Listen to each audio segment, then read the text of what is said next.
শত্রু দমনের জাস্ট 3টি টিপস দিচ্ছি, শেষ পর্যন্ত শুনুন, উপকৃত হবেন।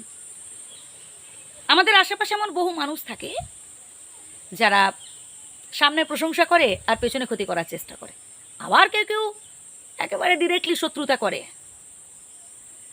তো যাই হোক, এই সামনে পেছনে পড়ে থাকা শত্রুদের কি করে জব্দ করবেন শুনে নিন টিপসগুলো। সর্বপ্রথম যে কাজটা করতে হবে সেটা হচ্ছে জীবনে সফল হয়ে দেখাতে হবে, জীবনে ভালো কিছু অ্যাচিভ করতে হবে। ভাই, টাকা এমন একটা জিনিস না, প্রচুর টাকা থাকলে দেখবেন আশেপাশের মানুষেরা আপনার সামনে মাথা তুলে কথা বলতে ভয় পাবে। তবে হ্যাঁ, অসৎ উপায়ে উপার্জিত টাকা সেটা থাকবে না আপনার। তাই সৎ উপায়ে কঠোর পরিশ্রম করে 2 পয়সা বেশি উপার্জনের চেষ্টা করুন, যাতে সংসারের অভাব অনটন দূর করতে পারেন এবং তার সাথে আশেপাশের মানুষদেরও দান ধ্যান করতে পারেন। নাম্বার 2, হ্যাঁ, হতে পারে আপনার জীবনে এখন দুঃখ, আপনার জীবনে এখন কষ্ট, সমস্যা লেগেই আছে। তাও বলবো বন্ধু, এসব দেখে ভয় পেয়ে পালাবেন না, হতাশ হবেন না, বিধাতাকেও দোষ দেবেন না, জনে জনে সবার কাছেও বলে বেড়াবেন না যে আমার জীবনে এখন অনেক সমস্যা, অনেক দুঃখ, অনেক কষ্ট। দরকার নেই সব মানুষদের কাছে কেঁদে কোনো লাভ নেই।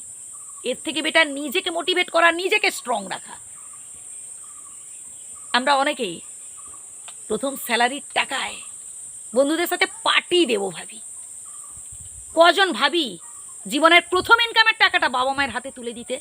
হ্যাঁ, অনেকেই আমরা দিই, কিন্তু অনেকে এটা করি যে প্রথম স্যালারির টাকা, প্রথম চাকরির জীবনের প্রথম বেতন, চল বন্ধুদের সাথে একটু মস্তি করে আসি। বন্ধুগণ, যদি কাউকে আঘাত করে থাকি ক্ষমা করবেন, কিন্তু আমি বাস্তবটাই বলছি। এই পৃথিবীতে যদি সত্যিকারের কেউ আপনার আপনজন হয়ে থাকেন, আপনার পরিবারের লোকজন, আর তাদের মধ্যে আপনার পিতামাতা।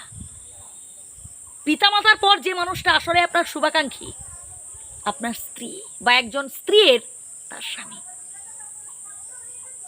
আজ হয়তো আপনার প্রচুর টাকা আছে, আত্মীয় স্বজন বন্ধু বান্ধব চারিদিকে ঘুরঘুর করছে, এক ডাকেই কতজন উপস্থিত হয়ে যাবে। কিন্তু একটা সময় দেখবেন যখন ধীরে ধীরে বয়স করাবে, অতি বৃদ্ধ হয়ে যাবেন, তখন কাউকে পাশে পাবেন না।